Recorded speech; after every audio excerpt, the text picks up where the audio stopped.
the final squad. I think a well-balanced squad. A little bit of a concern at left back, with Modiba being the sole left back. Perhaps he could use one of the wide players at left back as well. Also, Nkota, did he play a bit at fullback before he left? He's more of a striker and a winger, and sometimes a 10. More of an offensive player. I don't see him doing a dual role as an offensive player and defensive player. Well, then in that case, left back is a little bit of a concern for me, but very solid defensive line. Midfield as well, like for like in two positions, Obas and Mokoena. And then Obas, as the one defensive option with Sitole, and then also Mokoena and Umbata, very similar in nature. Let's just talk there. Maturidi. A lot of eyes will be raised there and thinking, Maturidi is in, and there are big names in that position left out. I think I'll just start off with where Matthew had ended up the conversation. In the goalkeeping department, I don't have any questions. Goss, I think, will be the third choice. Goalkeeper of the season, Sipo Chain, will definitely be the second choice. Williams will captain this squad. But when I look at that left back position that Matthew was speaking about, you've got Kabini that can play at left back, and he can also play left centre back. You've got a Mogazi that can play left back and also left centre back. So in terms of that cover that you are referring to, Matt, in terms of the cover at left back, I think sufficient cover when you're looking at the fact that there is Mogazi and there's also Kabini in that position. Coming back to your question, Thomas, looking at right back, I think the right back position, you're looking at Mudau, obviously. For me, the best right back that is playing on the African continent. But you also have Matuludi, very solid. I think at right back, he's looking for a more defensive player in that right back position. But just look at those wide players, the wide attacking players, a raft of them, 6, Mokwana, Nkota, Moremi, Apollos, Campbell, Mofokeng. And of course, Mofokeng can slot in as that 10 role to provide cover or play alongside Mbule. So when we look at that, there are some headlines though. And amongst those headlines, Chandre Campbell, Tylen Smith, youngsters brought into the squad by Coach Hugo Bruce. Surprised? Not particularly. I think at a tournament of this nature, you need one or two youngsters.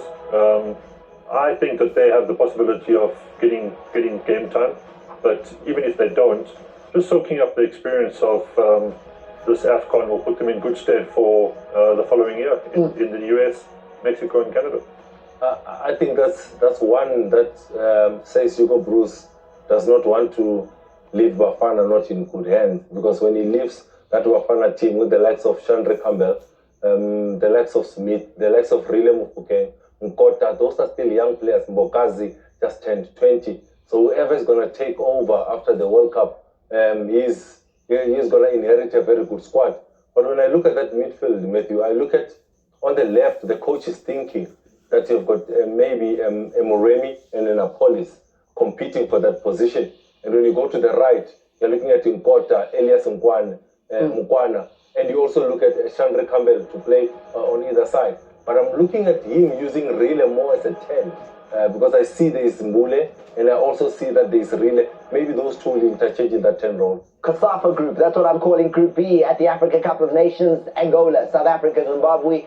They know each other very well, with Egypt going to the World Cup. 2 nations headed to the World Cup in the group. It should be a group Bafana should escape from and go through to the next round with relative ease. No, you can't really say that. What are you saying? No. If you go in with that attitude, then you're looking for trouble. Why? But certainly you're right. Egypt is probably going to be our stiffest competition. When you look at Trezeguet and Zizou, the one and only Salah, Mohammed as well, strong Al-Ali complement there, and defensively sound as usual. There is doubt in Matthew's mind, I'm hearing, that Bafana won't easily go through the group. Where are you, Pumuzo? No, definitely qualifying, maybe even qualifying top of the group, depending on the result, especially against Angola and also Zimbabwe. But I mean, Sun just got a new coach. They fired the previous coach and just got a new coach with like weeks to go to the tournament. Already you should expect that that's not going to be good. you know, you're really cold. Quality on the field, pound for pound. When you compare the South African squad that was named today, pound for pound against Zimbabwe, we are superior. When you compare our squad to Angola, we bossed them. And then the only doubt there in terms of quality would be maybe the Egyptian one, where there was not too much of a gap between the Egyptian squad and the Bafana squad. Yeah, I mean, ultimately, you don't want to go in with that sort of attitude, Thomas, but looking at the qualities that we have, we should definitely top that group. And I think you mentioned there was also a best third playoff, but we're not looking at that. We want to preferably top the group and then get a better draw going into the knockout. Tembazwani, the fact that we saw him come back from Mamelodi Sundowns in the Champions League, got a couple of minutes there clearly was a thought process, and maybe South Africans thinking he's fit and he's got a couple of weeks before the tournament starts to be part of Hugo Bruce's setup. How much, the question that I have, Thomas, I love Tembazwani, I love Shikapala, but how much football has he played? The tournament is not next year. The tournament is in 3 weeks. Then how much football has Temba played with all the injuries that he has had? So he's coming from one long-term injury, then he gets another setback. With the quality player that he is, yes, he's a top quality player, but he has not had much football. But we've seen nations take a player who hasn't played, maybe isn't even fit really, to an AFCON. Take him along because he's going to be good for the change room, and if he can give me a couple of minutes towards the end of the tournament, he'll be critical. Yeah, Bruce has obviously done his calculations, Obviously, like the youngsters, taking the youngsters, there's benefit to that. Likewise, there's benefits to taking a more experienced player, having him in the squad, in the changing room.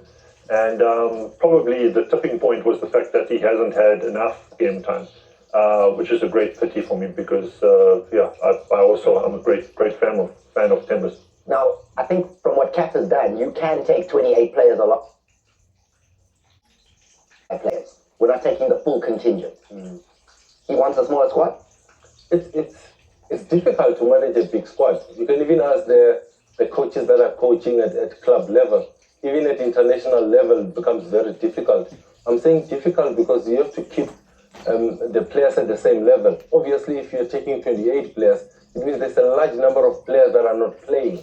So for me, if the 11 play, there's 3 substitutes, then you don't want to sit with too many players that are not playing. Then it becomes very difficult to manage and to balance the load of the players. And that's why you don't want a very big squad. You rather have a smaller squad that will be able to manage. So apparently Cap saying that, if you go above the 23, the next 5 are on your budget.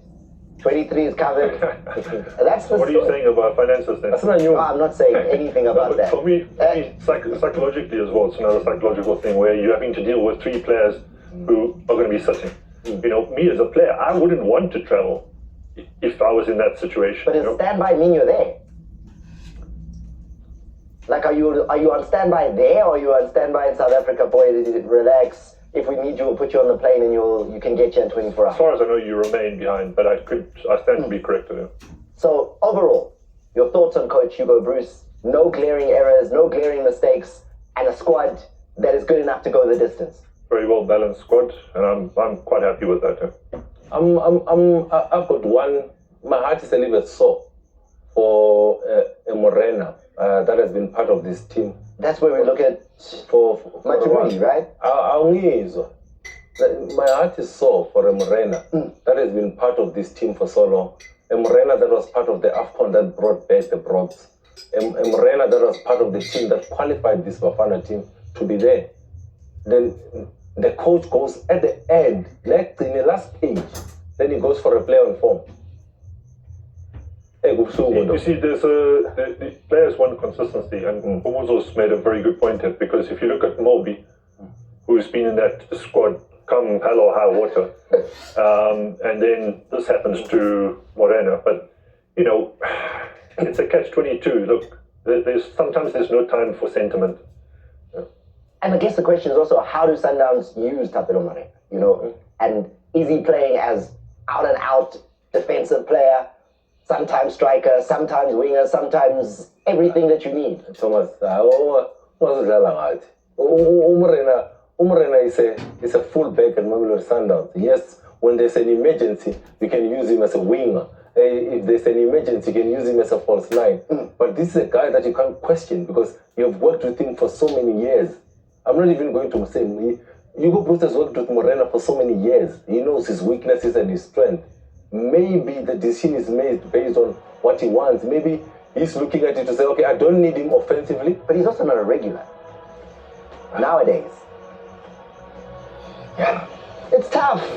I see Pamuzo is deflated. However, don't be deflated because the World Cup draw is coming your way, and that's on the 5th of December. That's Friday. We'll be taking you live. We'll do a build-up to that draw. And as you take a look there, well, it is fascinating how FIFA decided to go about it. The 4 top seeds in the rankings, Spain, Argentina, France, and England, they've made sure those nations, if they top their groups, they will be stationed in areas of the various draw that they cannot meet until the semi-final. So FIFA's already making sure that the top 4 nations in the world in the rankings, if they top their group, can only meet in the semis. First of all, straight away I was like, nah, that kind of takes away from, the excitement along the road of a big guy being knocked out, I don't know if I'm a fan. What do you think? Look, this is FIFA's big payday. Every 4 years they wait for this event, so they're going to try and maximize it financially. Ronaldo with his red card. Yeah, I mean, they do everything to try and get the fans in there, and this is obviously an expanded format now, so they have almost carte blanche to do as they will. Part 1 sees the hosts, their 3 CONCACAF nations, 7 European nations, Argentina and Brazil in Part 1. So, Part 1 is where the top, the best, except for Mexico, USA, and Canada. I mean, Part 2, 2 Africans in that part. And there, we've got Morocco and Senegal in Part 2. Part 3, we've got South Africa, Egypt, Algeria, Ivory Coast and Tunisia. And then in Part 4, Cape Verde, Ghana. And there's half a place for the playoff where we see DRC lurking and about ready to come in. So I see 10 African nations making it through to the FIFA World Cup. Not just the 9 that qualified automatically. DRC are coming. Yeah, when I mean, I think Lama. Pot 1, pot 2, pot 3, pot 4. Send catchy in me. I want to go pot 1. Baba niki Canada. It's actually true. No, Mamela. No, you're right. No, Mamela, pot 1 was niki Canada. Yes. Pot 4 was niki Haiti. Okay, except that Haiti, yeah. No, Mamela was niki Haiti in Canada. So that's the group that you like? Yeah. And then that's Brazil. But yeah, that is true. So ideally, you do want maybe one of the host nations. Yes. There are 3 of them. You'd probably want one of the host nations versus one of the top 7, European nations or Argentina and Brazil in your group. Yeah. Yeah, also, I'd like to just also emphasize a point with regards to the developmental nature of a World Cup as well, because people have been complaining, Italy, for example, about the number of African spots, etc., some strange names being, qualifying. But there's a developmental role that is being played. Yeah, absolutely. The World Cup is for development. It's the World Cup. We're not there to train you, develop you, make you better. This is where the best go. You have to have an opportunity to develop and to get better, and the only way you're going to do that is to rub shoulders on a big stage against the big boys. Your opportunity is when you qualify. That's when you get the opportunity to play the best. Why should you come there?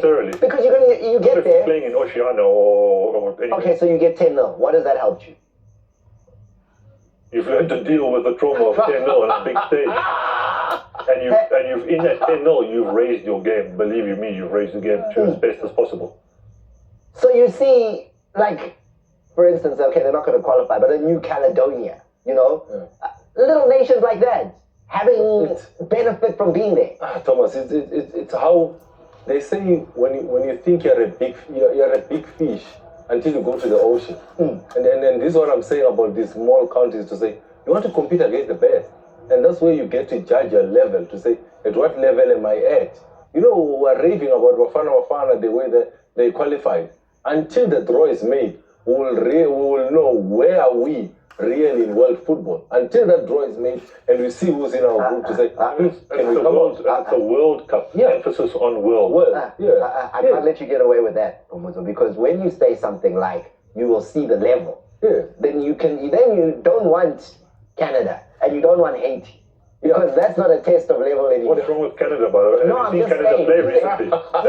I'm just saying he's asking for nations that are clearly not amongst the top in the world, right? If you want that, now if you want test level, let's have the best in our group. No, we want to go to knockout stages. That is things ukuthi bazwani. Bazwani la kule knockout stages. Ngifuna Canada mina I want to go to the knockout stages and see these boys of ours that are playing in the local league and doing so well. I want to see them in the knockout stage. Bafana has not achieved that before. I thought, based on what you would say, Bafana, one by one, doesn't matter. No, doesn't matter. Bring whoever one by one. For instance, a group that would see Argentina. And if you want to talk about a development pace when it comes to the draw, is that no two nations from the same confederation will be in the same group, except for 4 groups where there will be 2 European nations because there's so many of them. So FIFA, again, trying to make sure that they separate and give you the best opportunity, like you like, to get through. Yeah, it's an expanded format, so they're not going to get it right first time. But I certainly put a lot of emphasis on, even at grassroots level, the role of developmental, developing our game. And we can't get ahead of ourselves. FIFA certainly can't do that. And they have to understand that they are the minnows, and they also deserve a chance on the big stage. Before we wrap, Thomas, just to wrap this up, to say, I'm looking forward to that draw. I'm looking forward to what Bafana, which group are they going to go in. I'm looking forward to that 10th spot for Africa. Will Congo make it through? Will Mayele and Co be able to take us through and get 10 nations to represent? It's obvious. That one is obvious. That's Ganja. No, it's obvious. DRC are in. I mean, DRC have to beat Jamaica or New Caledonia. Yes. Wow. Therefore, Yes. Therefore. Absolutely. Yeah. There's no way. And in theory, already, Jamaica will beat New Caledonia. The developmental will end for New Caledonia there. And then Jamaica will play DRC. Development will end there. And then we'll see DRC at the World Cup, as they should be. Less development and a better fixture brought by the DRC. More competitive nation than the others. Let's hope so. An African spot, that would be fantastic. All right, so tell us what you think about Bafana, the World Cup draw, how excited you are, and all the other topics I've put on the table for you. Hashtag SSDski. After the break, we get into the Betway Premiership. We take a look at how it is that Orlando Pirates have gone to the top of the table, and the CAF Confederations Cup and Champions League, our 3 teams, and how they are doing. Stay with us. Against Walele, so we don't need to look down. Shaggy pass to Kudu. Now they get to the special, brilliant, and yet again, Pirates find a goal off the bench. Sometimes you just got to keep plugging away and keep trying and keep pushing, and even through difficult times, and sometimes you get rewarded. We scored a late winner.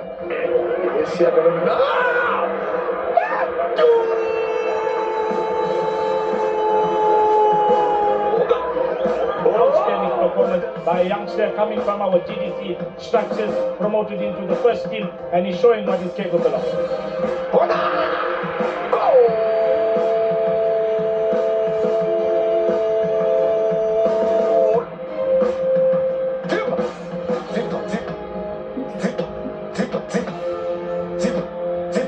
Exciting, really.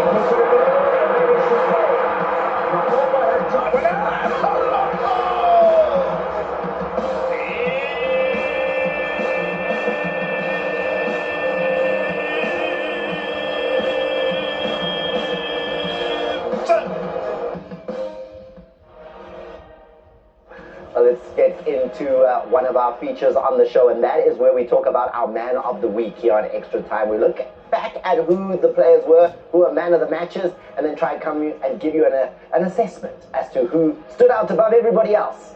So there it is, Matt. Who stands out for you?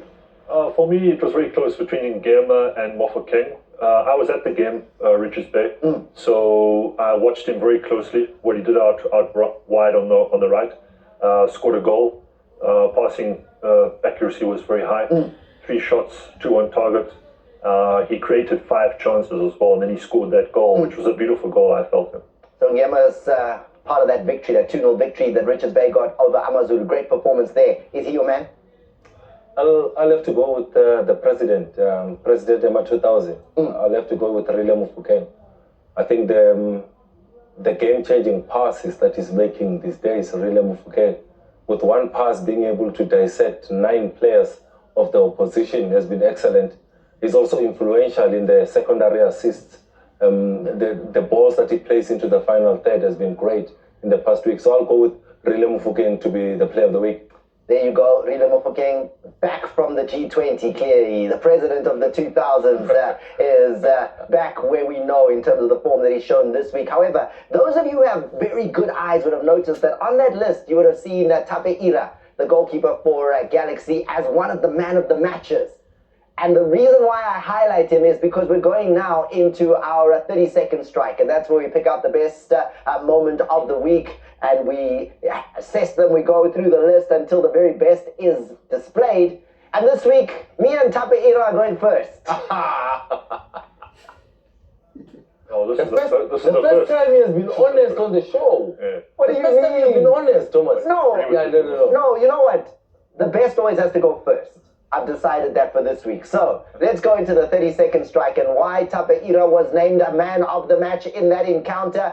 Because look at the time on the clock. And then the big man in goal comes up with that to make a tremendous save, keeping Polokwane City out, keeping Galaxy away from home and giving them a critical, important, massive point as they battle it out in the Betway Premiership. What a save. What is that in goal? Is it a wall? Is it what is going on when a keeper can make such incredible cat-like reflexes?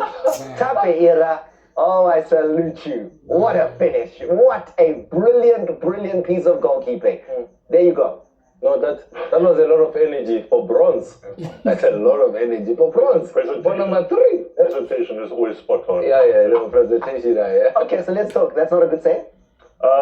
It was a good reflex save, but it was kind of straight at him. But yeah. And it's put back into play. Did it go in? And I'm just saying, for a young goalkeeper, when you parry to the side, not back into play. Pomozo, please, if you could go next with your 30-second strike. I think when you look at the bold moment of the week, my one has to go to Evidence Mahopa. But it's not only about the goal that Evidence Mahopa scores. But for me, is the president. Why I'm saying is the player of the week. Look at the movement that he makes to go receive in the wide area. Second assist for the week for Rile Mofokeng. That pass leaves Nangana lying down on his butt. Mahopa, good composure to be able to control. But the pass that Rile Mofokeng makes here, look what he does to the captain of Durban City on the floor. Mahopa first touch, composes himself with the wicker foot. So you called my moment bronze medal. My one. My 30-second strike is a bronze medal. That tap-in. No, he passed. The pass did everything. The finish is a tap-in. Pass Yagaril. No. Pass. No, I see it. It's nice. It's nice. However, it's never happened before. It's happened so many times. So many times. He gets to go. I'm making a habit of this, actually. He gets to go. I'm surprised neither of you went with Mosadi's free kick. It was good. That was going to be my next one. But this one's even better. This one's even better. Okay, take us. Matthew Booth gets to go last this week with his 30-second strike. Press the record button if you have one on your remote, because this is rare where Matt is last. Let's go. Yeah, this is to get Stellenbosch back in the game. If you look at the time here, 88 minutes. This ball pops out. Decent defensive header, closed down very, very well. But Kiba, very similar to Cameron Danson's volley, although Danson's was probably even more difficult because it was looping even higher and longer. Kiba does well to get his team back in the game with a superb strike. Again, when you're getting closed down like that, a lot of things are going through your head. It's very important to be brave, keep your eye on the ball, make sure you get the technique right, and he strikes that superbly. Can I add more spice to that? It starts the comeback. They go on to win the game. after this with a even later goal. And if you look at the clock there, see, I'm even adding to Matt's 30-second strike, because that is a great strike, and what a fantastic finish as far as steadies were concerned in that game. But if you feel my save is maybe a little bit better than that finish, please let us know with the hashtag SSDiski. Your support always welcome when it comes to the 30-second strike. Now, let's get straight into what's been taking place as far as the Betway Premiership is concerned. Orlando Pirates on a run of form right now. Orlando Pirates are top of the Betway Premiership, and it began with Chippa United. You've got tactics and trends from that 2-0 victory that Pirates had. I've got the tactics and the trends, and when I look at that moment that Orlando Pirates goes on to score the goal, I'm going to highlight the low block and how that low block is dissected. The ball goes to Rile Mufokeng. Look at how he scans. He checks what is happening behind him. He gets the information. As soon as he receives, look at that back four for Chippa United. They were playing a 4-5-1 formation. That is the 5 in the midfield, and up top, Ivanga was the only striker up top. But when Rile Mufokeng turns around, look what he's going to do with the 9 players behind the ball. The hand of God is on Mahopa. He's going to go on and score the goal in this moment. But what is critical is identifying the space in behind the 9 red shirts. Rile Mufokeng has got a game-changing pass. The weight of the pass is going to be important. Look at Dion Otto, the understanding between Otto and Rile. Look at the weight of the pass. Excellent. Dissects 9 players. As soon as it goes to Dion Otto, when you hold it there was a question of offside. You cannot be offside when you're behind the ball. That cross coming from Dion Otto finds Mahopa in a good position. One pass, dissects 9 players. Excellent weight of it. Mahopa finishes. Is it that kind of play that had you saying earlier on that Hugo Bruce might use Mofokeng as a 10 versus using him out wide? Is it that kind of play that's giving you that idea? For me, is how he has matured. To be able to scan and get the information, take a picture and look at those 9 players and say, how can I find a shorter route to goal? What's his better position? Let's get straight to that one. What's his better position for Mofokeng? Playing 10 or playing out wide? I can't answer that. I think he's equally good in both, and it's what Wadu did very well in this particular game was Chippa were doing very well defensively. You saw the time, the 74 minutes, Kamis in particular. And what he did was he changed Tumo for Mahopa, and he took Mbule off. Mofokeng came into that 10 role. Apollos came on a little bit wider. And that was the perfect situation. And I like that fact that a player is versatile enough to start in one position and end the game in another. But equally good at both? Equally. Like, we don't know if he's better out wide or if he's better as a 10. I think when I look at Rile Mufokeng, the more matured Rile Mufokeng is great at 10. But when Rile broke into the scene on the left-hand side, he was equally that good. So he's a player that is comfortable playing in the wide areas, but I've seen his best lately playing as a 10. There you go. That's a question to be answered, and maybe we'll see that answer at the Africa Cup of Nations as well, in terms of what Hugo Bruce is thinking. There's the goal that wraps things up. Apollos pulls the trigger, and when you see it first time, you think, what a finish! How did he pick that spot?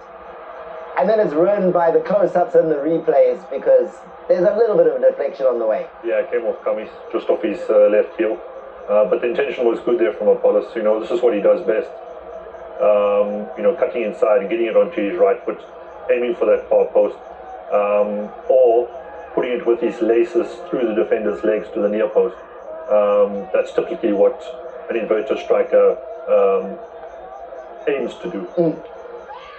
Celebrations. It was important though, because Chippa actually were a tough nut to crack. It can't be easy. That man did a very good job. But that delightful pass from Dlamini to be able to find Apollos in the pocket, a well-taken goal. But for me, when I look at this, I'm thinking he has the experience, Matthew, to save Richards Bay before. That is Kanu Vilakazi. Can he do it again is the big question, but I believe he can do so. 2-0. Oh, unlucky keeper. And he hadn't had a bad day at the office, did the keeper on the day, but nothing he could do as far as that one is concerned. Pirates had 2 games in the last week in the build-up to the Carling final that's coming up this next week, and that's going to be live on your World of Champions as well. But the second of the encounters was, again, a performance where Rile Mofokeng was outstanding. You've got the goals you want to take us through. So let's start with Pirates beating Durban City by 2-0. Lots to talk about, because the coach of Durban City is no longer the coach after this match. Was that the reason? What are your tactics and trends here? When you look at the tactics and the trends, you have to look at moving the ball from a pressure area to a non-pressure area. When we pause it here, you're looking at the bottom of your screen. You have all blue jerseys on the bottom of your screen, and Pirates have got 2 over on the other side. So it means that Pirates move the ball to the non-pressure area. Now they were playing a 4-3-3 formation. This is the Durban City of Kevin Hunt. In that 4-3-3 formation, they forgot to cover certain pockets of spaces on that field of play. As soon as the ball is progressed by Ndaba to be able to find Muremi, I'm spiraling Muremi in this instance. You'll see that Gava gets the attention of Muremi. He's going towards Muremi. It means he opens up the space in that middle for Rile in the pocket. As soon as he receives, that is Muremi. Look at Rile Mofokeng noticing the space, making a run into the space. That's how you stretch that defense of Durban City, starting in the pocket, going out wide. The hand of God is on Makopa. He's going to go on and score the goal in this moment. But the movement of Rile to notice the space out wide is what is excellent for me. As soon as he composes himself, now look at that man, Ngana, the one that is going to go down with that pass that has been made. One thing that Rile Mofokeng does well, he attracts attention. As soon as he attracts that attention, that is the space that Mahopa notices. But with that one pass that Rile makes, he dissects 5 defenders. That one pass finds Mahopa the composure to control. Good first touch on his weaker foot. He finishes with his left foot. One thing that I love is that Rile Mofokeng notices what his teammates are doing. When Muremi is going towards the ball, he notices the space out wide and he goes and uses it well. Pirates go into the lead on the back of that one. Now, Orlando Pirates have, I think, all of us guessing, because against Chipa, Mbogazi is sitting up in the stands. And the rumor mill in every newspaper is that he's gone to the MLS. And then the next game against Durban City, Mbogazi is starting the game. Pirates have got everybody wondering what is going on. Here he is, Mbogazi, back in the defense. Yeah, there was a lot of talk, and any professional, you might take your eye off the ball, coming back into the team. And here, I think probably a little bit too overconfident. Perhaps he was sucked into all of that talk instead of just doing the basics. But he deserves a mistake once in a while. The football gods just to remind him, what it's about. But here, Durban City should really have gone into the lead. And Pirates, before their goal, it was all Durban City, to be honest. I think that Nintagela and Mbata were very quick to bypass Tito. And Nana and Kisi were very good at cutting off those through balls. And when they didn't read it, then Keith was very quick off his line. So again, another case of Durban City not taking their chances before that Mahopa goal. What's the signal mean? Paula. Paula. Yeah? Cool down, Majida. I've got this. What's the expectation for the final now? He didn't play against Chippa. He plays against Durban City. What do you expect? Is he going to be the thinking part of the Pirate squad? Yeah, he's a starter for me, without a doubt, because he adds so much balance to that centre-back, two centre-backs with his left foot. So I should imagine it's going to be him and CBC, very strong on the ball. And it's just what he's made that mistake now. Bring him back down to earth, and he'll be ready for that final. Is he leaving? You guys are in a better position than me to call How am I going to know? Why are you asking me? Maybe you know things that we don't know. Maybe you read a paper I didn't see. You have the booth view from above. Don't believe what you read in the newspapers. We just don't know. That's the bottom line. Is that at this stage, it's just guessing game. Second goal, tactics and trends. What do you see? What did you see there in terms of Pirates making it 2? I see how Pirates stretch that defense of Durban City in this moment, because what I'm going to highlight is a compact block. I'm highlighting the compact block because that is the 4 in defense, the 3 in midfield, and the 3 up front. Look at how compact they are. But what Pirates does well is they move the ball back so that that compact unit stretches. Now look at the distance now between the front 3 and the rest of the team of Durban City. Sipo Chain, a goal player, plays a long ball, delightful ball from Mutuma. Mutuma rises the highest to be able to flick that ball onto Rile Mufokeng, who sees the space.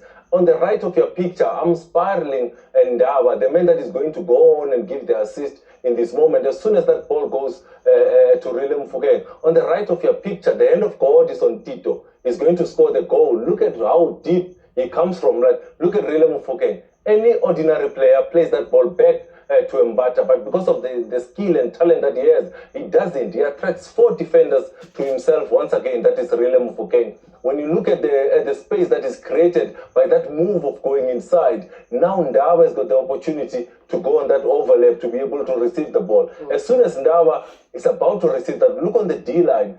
Apol is correctly positioned. Then he puts his hands out to say, Ndaba, you have to see me. I'm in a very good position. That cutback comes from Ndaba to Apolis. Now, that is the space that the ambulance has seen. That is Tito Masonga. And he says, Apolis, please don't shoot. You have to set me up. I'm in a good position. He sets him up on his weaker foot, Tito Masonga, and he puts the ball in the back of the net. It's how Orlando Pirates stretches that block. Move the ball back. Let them come and press. As soon as they come, bring the ball back. Good understanding. Ndaba with the assist. With the secondary assist, Apollos, Tito finishes. Great skill from Apollos to slightly delay that pass to Tito. And Tito knows that Keith has to scamper across to his far post. And therefore, he doesn't need to hit that side foot too hard. And he also guesses that the defender is going to open his legs for that block. A great passing play. Coach Gavin Hunt loses his job at Durban City after losing to Orlando Pirates by 2-0. Is that the reason why? Is it that Pirates beat him and management is saying, you shouldn't have lost to Pirates, you're gone? He's done very well to get his team to 8th position with the squad that he has, Thomas. So I don't think that this result had anything to do with it. I suspect it's other issues behind the scenes. Your guess is as good as mine. But to get the sack, so we've been told, on 8th position, for a promoted side. Yeah, exactly. Yeah. I don't think it's the result over the weekend. They might have had issues in the behind the scenes.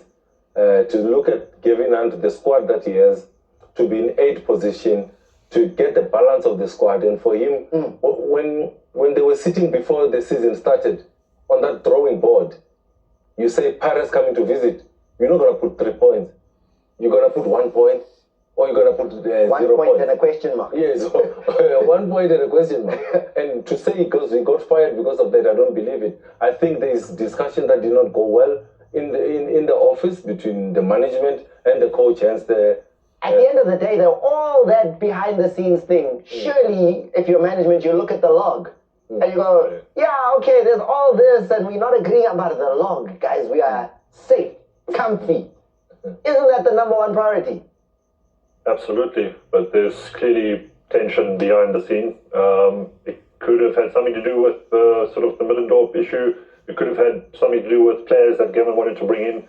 Who knows? But it's, again, that's one of the reasons why I stay away from coaching things, because, you've done so well to get your team into a position like that, and then something untoward happens and you're out the door. Matt, you know what I'm so worried about coaching? I want to have a break. When there's time to work with the team, that's the most dangerous part. And that's exactly what's happened now. The AFCON is coming. We've got a month. The new coach shall have a chance to work with the players. This is it. Coach, thank you. Who will replace him? Do you guys want to throw out some speculation? Hashtag SSDiski in terms of who could be the new man in charge at Durban City. Richards Bay, Amazulu. We stay in the KZN for this KZN derby. And what a performance when you look at Johnson in goal. Yeah. He did so much right, tried to make sure his team stayed in the game, and just could not, when the pressure just kept coming and coming and coming. Yeah, great crossing, that first instance from Mlambo into Zulu, and a fantastic reflex save from Johnson. In this instance, Mango, who unfortunately picked up an Achilles heel injury, he's great from set pieces, and he's a big loss for the team. Johnson almost gets across too quickly in that instance and just catches the underside of his palm there. And again, another great reflex save. Mahala is now on it. Instead of side-footing it to the near post and be more accurate, he goes with the laces for power, and that forces Johnson to make a smart save to his left. I thought the wrong decision to go for the power, for the lace technique in this instance. As you're saying, Matt, if you use the instep, just roll it on the floor and you try and keep it on target. But let's give credit also for the goalkeeper. He stays on his feet for as long as possible to make sure that he forces the striker in Mahala to make the decision, good reflex saves, Perisic to the side. And, Zikali and Mlambo were fantastic in the press. Out of position, they played very high up as 2-10s, and they really didn't give the AmaZulu midfield any chance. And this was my sort of man of the match and of the week. He had a fantastic game out wide, and his skill here was reading the fact that the ball was going to bounce in that area and getting to the ball on the half volley. His reaction time and his speed across the ground to get it on the half. If he had missed out on that opportunity, the ball would have bounced at a very awkward height, and the defenders would have been able to have closed him down. More interesting thing, Ngema is right-footed, and he puts this away with the left foot. Now I was trying to think how and what, and eventually my mind is made up by the fact that he's in the box, but he's not really far in the box. That needed finishing. No, good technique, Thomas. A right footer finishing with his left foot in such quality. It says a lot about the technique, says a lot about the work that Papi Zotwani and co are doing down at Richards Bay. Speaking to some of the players, they tell you that the co-coaches, the way that they are working together is so amazing. But Papi Zotwani coming more strongly in terms of the tactics and the game plans when going into games. Talk to me about that celebration, though. I mean, Ronnie Gabriel and his coaching staff, over the moon. Was it just about the derby? KZN derby, last game before the break, wanting to make sure that they get maximum points to give them some breathing space. What a brilliant way to go into the break, after having beaten AmaZulu, who was sitting on fifth place, and they had a fantastic run, winning 3 games out of their 4. Sometimes in moments like that, when coaches celebrate like that, it's about maybe the extra training that Ngema would have done, a training to say, let's work on your weaker foot, shoot on your weaker foot, and when he gets it right, you celebrate. You already told me what it was. You said, when there's a break, make sure before the break, you go into that break with a win.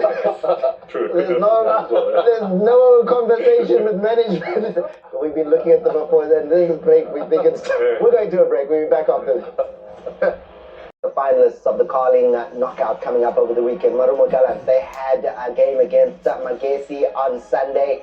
And what happened? 1-1 draw. But more important in that 1-1 draw for a lot of people will be the fact that Ndlondlo goes off in this game relatively early on. And there are question marks as to whether he will make it back in time for the final against Pirates. Yeah, this is going to be a big blow for Marumo Gallants. He's been their form player. This was the goal that I was talking about, Mosadi. He's been fantastic from the set piece. I don't think any goalkeeper would be able to say that. He struck that brilliantly, Goalkeeper does make a mistake slightly. He can't resist going towards taking one step towards the wall. But still, I don't think, even if he had stayed on his line where he was, he would have been able to have saved that. It's rare that a goalkeeper with a surname like that one makes mistakes. Mlambo, but when you look at what Clifford does when he comes on, good press from Marumo Gallants in this moment. But as soon as that ball goes to Clarissa, the reverse pass, excellent to be able to find Clifford in that moment. He's a finisher. He puts it in the back of the net. This man, earlier on in the season, the goal against Orlando Pirates, a goal against Kaizer Chiefs, he gets his third one in this moment. He stays on side and is able to find the goal. This is a man that is the plan B for Marumo Gallants. They start with a false 9. When Philip Ndlondlo goes out, they go to Clifford. He's the out-and-out number 9. He's the point of reference. So this is plan B. So if Ndlondlo does not come right, it means that they will start with the Clifford up top. But I don't see Ndlondlo missing a final against his former team. He will be fine for that final, Thomas. I'm sure that all the weight... Magic spray the whole week. No, Mamela. Magic spray of new magic spray. He's going to be on the field. Let's talk Mamelodi Sundowns and their encounter against MC Alger. That game, as much as it was 0-0, it was a real test for last year's finalist in Mamelodi Sundowns. Coach Rulani Mokwena's MC Alger side played. Yeah, and a great point away from home for Sundowns. Nagaki midfield battle. The 8s and 10s in this game didn't have much chance to affect the game. Sundowns, it's not very often that you see that they didn't test the goalkeeper at all. 4 attempted shots, nothing on target. I felt that Tabti in that midfield for MC Alger, excellent, not too tall but short, same height as Alende. I thought the midfield battle of the 2-8 was really excellent. Alemia at right back position was also great. So, but for Mamelodi Sundowns, they didn't create enough opportunities as we know Mamelodi Sundowns to be. But it was a good taste for the likes of Santos and Miguel Rosinho in that midfield to say, how does it feel to play CAF Champions League away from home? They got the taste. They'll grow from this. Yeah, they love Sundowns back four as well. They love playing a high line, which always makes me a little bit nervous. I think the one opportunity that Ferrat had, the striker, lobbing the goalkeeper, just went over the crossbar. They've just got to be a little bit wary of that, a little bit too square for me, that defensive back four. And it was a great night of football up in Algeria. 40,000 in that stadium. And the passion that they brought to it, really lifting MC Alger to a fantastic performance.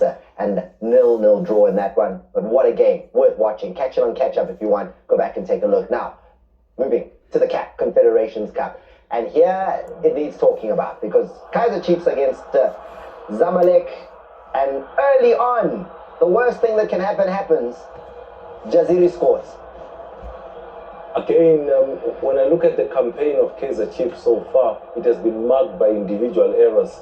Peterson comes off his line, he does not even get a touch. Miguel tries to clear, he sets up Jaziri to be able to finish in that moment. A well-taken goal coming from Jaziri, he gives them the lead. Then Peterson makes up for it though, because he then was brave, made a couple of really important saves to keep Chiefs in it. Yeah, he just made that one error that led to the goal on the 3rd minute, and other than that, he was super brave, made excellent saves. Miguel with that good cover toe poke away. Also Chiefs in the defense, they lost Cross early, had to make that change with Marco, and then also Sereno, all in the first half. So again, I think a good comeback from their part. With a performance like this one that Peterson did put in, okay, there was a mistake. Is he unlucky not to be in the Bafana squad? No. He was the clean sheet king at the top of the season. Yeah, but when you look at the coach says he wants players that he has worked with, players that he knows. You look at Ronan Williams, he selects himself. You look at Sipo Chain, he's the goalkeeper of the season. You look at Goss, he has played a good supporting role to the 2 goalkeepers that are ahead of him. Now to bring in a Peterson out of nowhere into the squad, the coach did not want to shake things up. Yes, a great start to the league with the 5 clean sheets for Peterson, but from there things did not work out well. 2 very costly mistakes in the CAF competition so far. Moving on to how it was the Chiefs got back into the game. Solomon's finding the back of the net. He's been important for them in the 2 games that they played in the Confederations Cup, getting the 2nd goal in 2 weeks. Yeah, and pressure was brought to bear by the changes by Kaze and Co. And this was slightly lucky, because you would expect Egypt's number 2 to deal with this Sobi. This is an easy catch. But I wonder what was going through his mind, because I don't know how he misses this. That's an easy catch. Lack of concentration late on in the game. And 1-1. That's how that one ends up in the back of the net. The Egyptians, though, I hear writing a letter complaining, saying this is a game they should have won.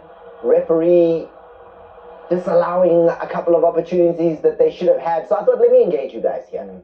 Should they have got a 2nd goal, Zamalek? There's a moment where Miguel is involved with Jaziri, and that could have easily been 2-0. Ball is found in the back of the net, but for the fact that a foul is adjudged. They can write all they want. I'm not sure that this result is going to be overturned because of it. I feel that this is a soft decision. I think this is very clever offensive play from the striker. There's one touch there. It's a touch, right? That's But a touch. nothing to talk about. He keeps going. But he's letting Miguel know that he's there, you see. So that's adding pressure to a pressure situation. And then the second one That is... second touch doesn't reflect how Miguel goes down. Yeah, so it's not there is a enough to touch. make him fall. No. So Miguel, I think, does fool the referee with the way he goes down. And that goal should have stood. Because he tries to header it back to the goalkeeper and it's gone wrong with the header. Lucky to get away with it. I've seen those on the continent being given to the attacking team. Play on. Play on. In some countries, that one is play on. But lucky for Miguel, the referee sees. He was, to be fair to him, he was pushed twice, Thomas, in that moment. The question is, were those nudges enough for him to go down? The answer for the last one might be no, but he's taking a risk. Why don't you just clear the ball and then you regroup? Jaziri feels unlucky not to get its brace in that moment, but Kaizer Chiefs needs to be careful. They're making a lot of mistakes that are costing the team. None of our teams from South Africa lost, though, in either the Champions League or the Confederations Cup. Stellenbosch continue to rise now with the form that they're showing. Midweek against Orbit, left it late, got two very, very late goals and won there. Then made this trip up to Tanzania, Singida Black Stars. This was the goal, 52nd minute, and what a finish. Yeah, coached by Miguel Gamondi, ex-Sundowns, so he would know South Africa very well. And this is great link-up play from Cupido. Pili, for me, is one of the star young players in South African football, you know. Not afraid to get it onto his right foot, and he smashes that home to put Stellenbosch ahead. Second half, Stelli's up. Black Stars do find a goal, but this penalty is soft. Soft. Look at what happens here. Oh, wow. You must not sell people breakfast, Thomas. Oh, wow. It's not eggs, soft, hard, well done. A penalty is a penalty. No, there's nothing here, man. No, there's no soft. Even putting penalty. the brakes on in front, No, so that you do touch me and then I fall. there's no soft, hard penalty, medium done. Shake Put the scores. penalty and then Shake puts the ball in the back of the net. Mudaka would know to say, in that instance, why are you attempting to push the... I'm running with you, you stop in front of me and then you fall. And then after I stopped, what did he do? I've got nowhere else to go. But then you do what? I'm going to touch you. Then you bump him, and then he falls down. It's a penalty. It's a foul. Not all contact is a penalty. Can't be. This is not netball. It is a contact sport.